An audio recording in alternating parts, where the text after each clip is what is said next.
Okay, you don't need a money manager to put you into aggressive or shady deals. And, you know, I can't imagine how many of these football players probably they lost more money because their guys telling them, we're going to get 100% return on this deal, on this land deal, and they haven't learned that financial literacy to see, like, dude, if you're getting 10% a year on all your money combined, you're doing very well, or 15%.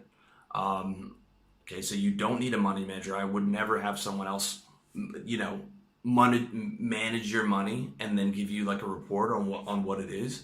I mean, you can invest with certain people, but you need to be able to see everything. You need to have total transparency and not have some middleman in there. You can also, if you're doing well, dude, you can just have your money sit in the bank until you know what you want to do. Okay, yeah, it's you're losing 3% a year on inflation, but like way better than getting into bad deals. Most guys I know who've made good money have lost a lot of money in bad deals, in bad business deals or bad investments. I mean, most would have been better just having it sit there in the bank. Okay? I mean, ideally you have a year's worth of expenses in the bank anyways. Like a lot of guys are talking about like investing in crypto and like crypto trading and like what should I invest in? And I was like, first like save 100 grand, have that in the bank as your peace of mind fund and your protection fund, and just have that sitting there, in case of emergency, and just so you know that so you can be like comfortable. Okay, save that first before you even start thinking about the other stuff. And if you're putting your money somewhere, have total understanding of where your money is and total access to it. Okay, you do not want a middleman in there. That's how you get robbed. All right, you want to know exactly where your money is. If it's sitting in the bank, okay. If it's sitting, if you have bonds, you have total ownership of that. You have those certificates. You're seeing exactly how much you're getting every month. Some guy is not managing that for you and then giving you his report. You're not letting the accountant that he picked for you give you that report. Like, you see everything, okay? You know exactly where your money is and you have total understanding of it. All right. I mean, guys make a fortune and they give their money to Wall Street to put into derivatives that they don't even understand. I mean, it's absolute insanity. Okay. So wealth protection before appreciation. Wealth protection before appreciation. And protecting your wealth is not just about like guys think they're diversified because they're in stocks and they're in bonds and they're in real estate. It's like, oh, dude, all that's in the U.S. If the U.S. economy takes a hit, you're gonna take a hit. Also, one thing that I've realized is diversification outside of online.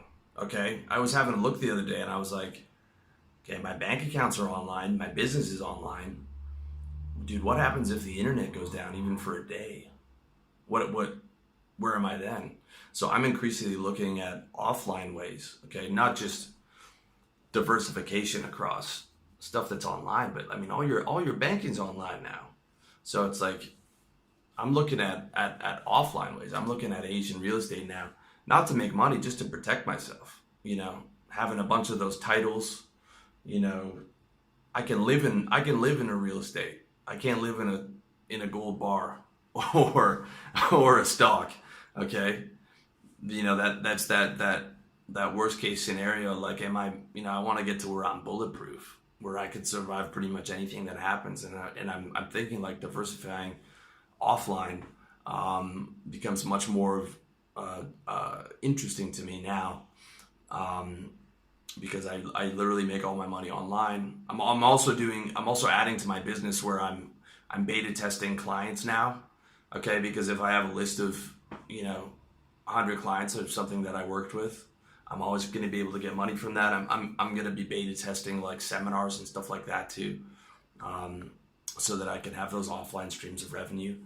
So look at wealth protection before appreciation. Like I was saying, I have a friend of mine who's looking to go into the business of helping guys, make more money, whether it's a hedge fund or whatever. And I was like, dude, at least 50% of your business should be wealth protection. Like, there's so many things that guys don't know about, and there's so many areas where guys need to protect themselves. Um, be it with taxes, be it not getting married, be it with um, incorporations offshore, be it with diversifying away from just having everything you own online. Getting yourself into one of the safer banks. Okay, safe American banks don't start till 40. Okay, the top 10 are Hong Kong, Singapore, Germany, things like that. So many angles to look at on wealth protection. So that's what you have to start thinking about first. Okay, so I would never have a money manager where it's just like a black box and he just gives you a report. Okay, that guy's gonna. You're just asking to get stolen from on that. I would never legally get married. I would look into wealth protection as much as possible before you even think about appreciation. Having a chunk of savings, having, looking into getting some stuff offline, maybe, getting incorporated offline or offshore.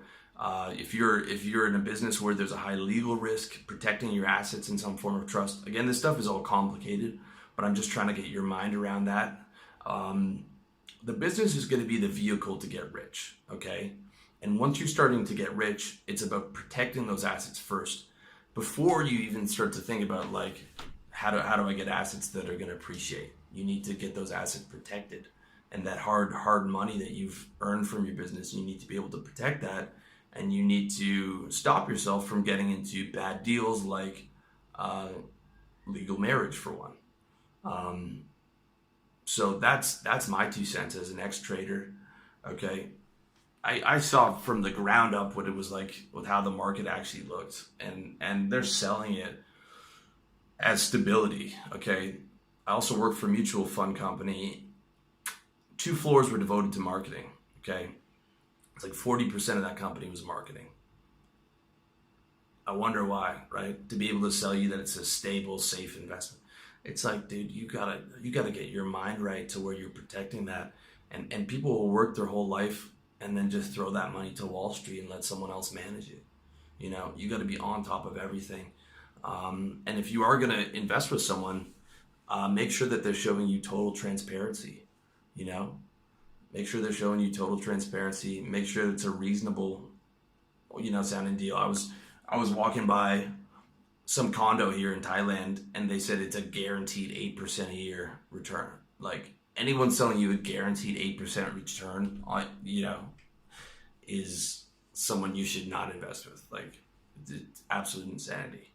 Okay, so protect your assets, man. Wealth protection first, and learn this stuff, dude. Become financially literate. Learn all this stuff. I got a lot of stuff on my site, how to plan your financial future and stuff like that.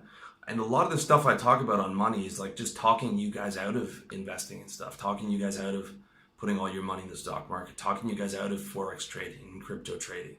Okay? You're going to get rich from your business, man. And if you don't have a business, you need to get a business. And if you don't have a high margin business, you need to get a high margin business. Okay? That service business can get you sales-based service business can get you 6 figures of the developing world equivalent. It can get you 200, it can get you 300 a year.